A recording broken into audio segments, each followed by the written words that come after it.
कोशिश की जाएगी। सर ब्रॉडर मार्केट से शुरुआत करना चाहेंगे।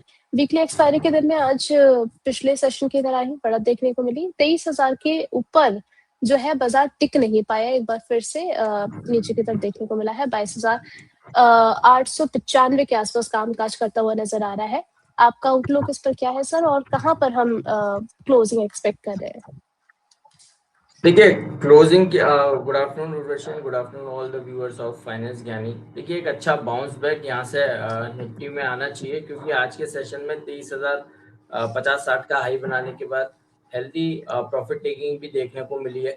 और अभी जो ओआई डाटा इंडिकेट करते हैं वो ये इंडिकेट करते हैं कि 22,900 तो एटलीस्ट मार्केट को होल्ड करना चाहिए। एक अच्छा बाउंस बैक यहाँ से आ सकता है, और कोई बड़ी बात नहीं है 23,000 और उसके ऊपर भी आज के सेशन में निफ्टी निकलता हुआ नजर आए।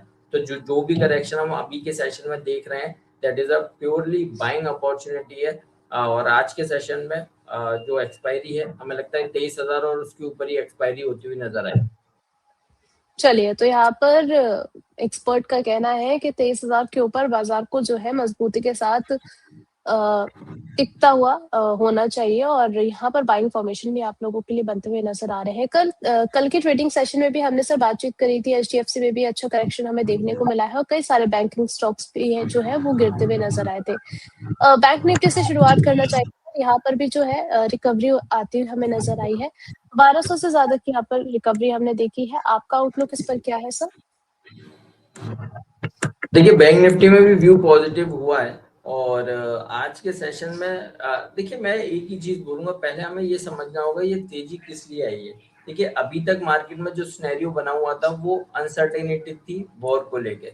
अब क्या हुआ है, पार्टी वॉर में दो लोग लड़ रहे हैं और एक सरेंडर की तरफ आगे बढ़ रहा है। तो इसका मतलब दूसरी तरफ से स्ट्राइक एक लिमिट तक ही हो सकती है, क्योंकि एक ओपोनेंट ने सरेंडर करने के लिए कोशिश किया है।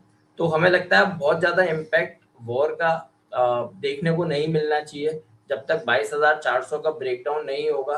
फ्रेश शॉर्ट या शॉर्टिंग की तरफ तो जाना ही नहीं है। तो हो सकता है कि एक बार और ईरान की तरफ से कुछ रिजेक्शन आए और उसके चलते निफ्टी में 200-300 पॉइंट का करेक्शन देखने को मिले, but that will be consider as buying opportunity, क्योंकि लगता नहीं है कि 22,400 का ब्रेकडाउन देखने को मिलेगा। तो एक दिन, 2 दिन, 4 दिन जो भी टाइम जा रहा है वॉर के लिए, ये शायद ही मैक्सिमम टाइम हो सकता है। बहुत जल्द हमें पॉजिटिव अनाउंसमेंट देखने को मिलेंगे, और फिर निफ्टी में, बैंक निफ्टी में, सारे ही ग्लोबल मार्केट में एक अच्छा रनअप देखने को मिल सकता है। तो इसलिए जो भी आज हम तेजी देख रहे हैं ये सस्टेन हो सकती है पॉजिटिव अनाउंसमेंट आए तो।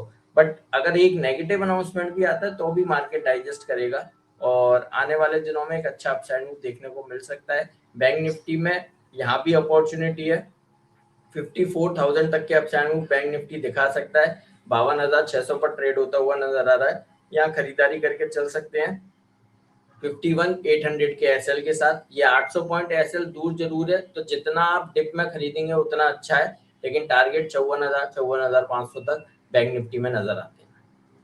चलिए, तो यहाँ पर 54,000 के आसपास जो है बैंक निफ्टी में भी स्ट्रेंथ दिख रही है सर को।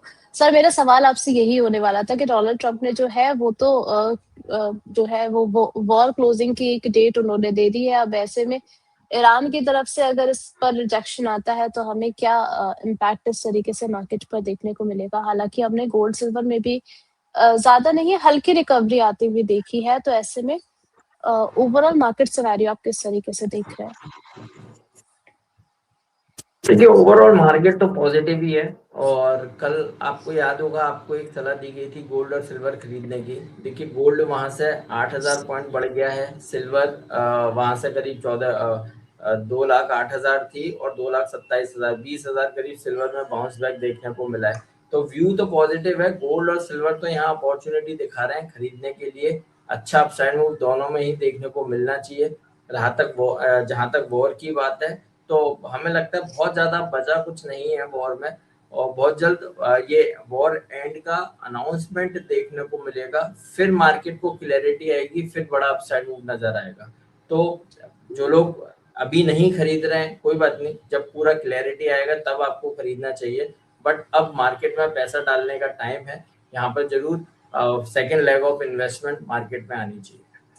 सर कल आपने सलाह दी थी मुझे खरीदारी करने की, और आई थिंक उस वक्त आप कमेंट सेक्शन में देख रहे थे, मेरे पास इतनी सारी विशेस आ गई थी कि अरे उर्वशी मैम आप शादी कर रही हैं, आपकी शादी की है, आपने बुलाया नहीं, आप कब बुला रहे हैं। तो फिर मैं तो परेशान हो गई कि अब मैं क्या बोलना है मुझे। बहुत सारी विशेस आई थी सर आपके कहने भर से यहाँ पर। ये भी आपसे जानना चाहेंगे, आपने बैंक निफ्टी को बोला कि 54,000 से स्ट्रेंथ इसमें नजर आ रही है। प्राइवेट बैंक्स में सर आपको कुछ अच्छा लग रहा है, वॉच लिस्ट में ऐड करके कुछ चलने की सलाह रहेगी आपकी? बिल्कुल, देखिए एचडीएफसी बैंक बहुत अच्छा लग रहा है, और इसलिए अच्छा लग रहा है वो काउंटर जो 840, 830, 820 पर अच्छा लग रहा था और आज 770 पर अच्छा लग रहा है। नो डाउट खराब न्यूज़, खराब न्यूज़ निकल कर आए स्टॉक के लिए, बट देखिए फ्रैंकली स्पीकिंग 17 ईयर्स का एक्सपीरियंस है और बहुत जगह इस तरह के अनाउंसमेंट आए हैं, बट कुछ नहीं होता, वो पार्ट है, ठीक है। और एक अच्छा बाउंस बैक ही फिर देखने को मिलता है, क्योंकि इससे क्या होता है, सिस्टम और रिवाइव होता है। इस तरह की जो न्यूज़ आती हैं तो उससे सिस्टम रिवाइव होता है और मार्केट पॉजिटिव साउंड करता है, उसको फिर बड़ा अपसाइड मूव देखने को मिलता है।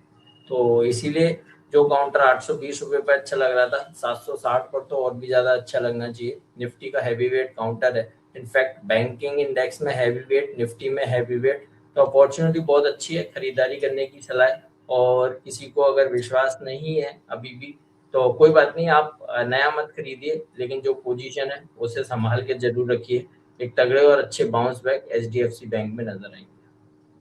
चलिए, तो एचडीएफसी बैंक सर को पॉजिटिव नजर आ रहा है। कल हमने बात की थी, कल मैंने आपसे सर रेलवेज को लेकर भी आउटलुक आपका जाना था। आपने कहा कि कोई भी एक आध जो स्टॉक है उसमें उछाल आता हुआ नजर है, लेकिन आउटलुक पूरा का पूरा जो स्ट्रक्चर है वो बहुत ज्यादा पॉजिटिव बनता हुआ नहीं नजर आ रहा है। आईआरएफसी में भी जो है वो एक डील हुई और उस डील के बाद जो है शेयर में बढ़त देखने को मिली है। आपका नजरिया सर अभी भी जो है, क्या शॉर्ट टर्म के लिए खरीदारी की जा सकती है यहाँ पर, या फिलहाल अवॉइड ही करें? अवॉइड करना है और खरीदना तो है ही नहीं है। और 84 तक की डाउनसाइड नज़र आती है, तो व्यू नेगेटिव है। और हमारे हिसाब से आईआरएफसी को आप एग्जिट कीजिए। जो भी आज बाउंस बैक देखने को मिल रहा है, ये ट्रैपिंग हो सकती है। 84 के बाद ही चार्ट कंप्लीट होगा, तो एग्जिट करने की सलाह है जिसके पास भी पोजीशन है। कोई नया बाय करना चाहता है तो यहाँ पर बाय करना भी अवॉइड है। चलिए, तो यहाँ पर जो है अवॉइड करने की इसको फिलहाल सलाह दी गई है। ऐसे में सर कोल इंडिया में भी जो है ब्रोकरेज की तरफ से इसको थोड़ा सा बेयरिश रुख यहाँ पर अपनाया जा रहा है। आपका इस पर आउटलुक क्या है? क्या करंट लेवल पर बाय करें या फिर थोड़ा वेट करें? बाय करने की सलाह है करंट लेवल पर, और 442 के लेवल पर ये ट्रेड हो रहा है। 430 का एसएल लगाइए, बाय एंड होल्ड कीजिए। 470, 480 और 500 के टारगेट के लिए कोल इंडिया तैयार हुआ है, बाय एंड होल्ड करने की सलाह है। बाय एंड होल्ड करने की सलाह है। इसकी सब्सिडरी कंपनी का आईपीओ भी आने वाला है सर, तो काफी ज्यादा रडार पर ये चल रहा है। ऐसे में अगर हम इसको लॉन्ग टर्म के लिए होल्ड करते हैं सर, तो क्या टारगेट से यहाँ पर एक्सपेक्ट कर सकते हैं हम? देखिए 500 रुपये तक तो आप टारगेट मान के ही चलिए, 500 रुपये तक के तो लेवल्स बनते ही हैं। और अगर 500 रुपये भी निकाला तो कोई बड़ी बात नहीं है, ये एक मल्टी बैगर भी साबित हो, 600, 650 तक के भी अपसाइड मूव देखने को मिले। और ये हमारे 7-8 महीने 9 महीने के टारगेट्स हैं, कोई इससे ज्यादा बड़े टारगेट्स हम दे नहीं सकते। चार्ट्स पर वो इंडिकेशन नहीं आते, बट अच्छी कंपनी है और आप पोर्टफोलियो में रखकर चल सकते हैं। आप सोचें कि मैं 10 साल के लिए अगर होल्ड करना चाहूँ कोल इंडिया, तो भी आप होल्ड करके चल सकते हैं। अब इसमें क्या वैल्यूएशन बनेंगे, क्या नंबर्स आगे ऐड होते हुए नजर आएंगे, वो तो मैं नहीं बोल सकता, लेकिन अच्छी कंपनी है, 10 साल के नजरिए से भी पोर्टफोलियो में जगह दी जा सकती है। यानी कि पोर्टफोलियो में आपके ये बढ़िया एक प्लेस आप इसे दीजिए लंबी अवधि के लिए। एक्सपर्ट को काफी पॉजिटिव बनता हुआ नजर आ रहा है। आगे भी शेयर की बात करेंगे, कुछ जवाब ले लेते हैं अपने व्यूअर्स के लिए। ममराज जी का सवाल है, सॉरी, आईडीएफसी को लेकर के जानना चाह रहे हैं सर। आपकी रिकमेंडेशन में भी ये रहा है, इन्होंने जानना चाह रहे हैं कि इसको बेचना है या फिर रखना है। 1065 शेयर्स है, एंटरप्राइज 77 है। देखिए आप होल्ड करके चल सकते हैं। आईडीएफसी फर्स्ट बैंक पॉजिटिव नजर आ रहा है और बाउंस बैक आना चाहिए। आज के सेशन में 5 ईएमए के ऊपर ये काउंटर निकला है, यहाँ से अगर निकलेगा तो 68 तक का बाउंस बैक पहला बनता है, 68 निकालेगा, उसके बाद 73 74 तक का अपसाइड मूव नजर आता है। व्यू पॉजिटिव है, बाय करने की सलाह है। अगर आप बाय नहीं करना चाहते, जो पोजीशन है होल्ड करके चलिए। स्टॉप लॉस रहेगा 60 का। बाउंस बैक में पहला टारगेट 68, दूसरा target 73। IDFC first bank view positive है। व्यू पॉजिटिव है तो आपको अपनी पोजीशन को बना करके यहाँ पर रखने की सलाह दी गई है। रिया घोष जी है, कह रही है कि sir Tata power, Reliance industries और एथर एनर्जी, क्या अभी इनको बाय करना चाहिए या फिर और कितना नीचे मिल सकते हैं? देखिए, टाटा पावर यहीं पर बाय करने की सलाह है 370 के एचएल के साथ। रिलायंस इंडस्ट्रीज भी यहाँ पर आप बाय करके चल सकते हैं, जो स्ट्रक्चर बना रहा है काफी पॉजिटिव है। 1370 के एचएल से रिलायंस इंडस्ट्रीज भी लॉन्ग करने की सलाह है। अगर एथर इंडस्ट्रीज की बात करते हैं, एथर एनर्जीज की, 762 ऑलरेडी काफी मोमेंटम स्टॉक में देखने को मिला है, तो यहाँ पर व्यू साइडवेज टू पॉजिटिव है, तो फ्रेश लॉन्ग करने की सलाह नहीं है। लेकिन यस, टाटा पावर और रिलायंस इंडस्ट्रीज दोनों में व्यू बहुत पॉजिटिव है, यहाँ पर खरीदारी करने की सलाह है। चलिए ठीक है। रमन राजपूत जी का सवाल है, कह रहे हैं I am soldier in Indian army, M cloud के शेयर्स है इनके पास 54 के प्राइस पर 4,000 शेयर्स है। कह रहे हैं कि सर 1 लाख से ज्यादा का इनका लॉस हो चुका है, क्या करूं? लॉन्ग टर्म व्यू लेकर के चल सकते हैं या फिर निकले यहाँ से, क्या करें? देखिए, सोल्जर को तो सबसे पहले मेरा सल्यूट है। और दूसरी चीज सर, आपके लिए एक बहुत ही लाखों करोड़ों की सलाह मैं आपको दे रहा हूँ कि हमेशा एक रूल बना लीजिए, क्योंकि आपका बहुत हार्ड अर्न मनी है, मैं समझ सकता हूँ। तो इसलिए आपको जब भी पैसा डालना है, निफ्टी की टॉप 25 स्टॉक्स में ही आपको पैसा डालना है, सो दैट आप जागते हुए भी अगर मार्केट सोता भी है तो भी आपके स्टॉक्स आपको रिटर्न दें। तो इसीलिए मेरा आपको सजेशन है, निफ्टी के टॉप 25 स्टॉक के अलावा आप 26वें स्टॉक में भी पैसा मत डालिए। That is Bajaj trends, Reliance, HDFC bank, Kotak bank, ICICI bank. तो इन हैवीवेट काउंटर्स में पैसा डालेंगे, भले ही मार्केट नीचे आ गया, लेकिन आपका पैसा थोड़े टाइम के लिए स्टक रहेगा। जब रैली बनेगी तो बहुत अच्छे रिटर्न बनते हुए नजर आएंगे। तो इसलिए इस तरह के स्टॉक्स में दोबारा आप गलती ना करें और हैवीवेट काउंटर्स में पैसा डालिए।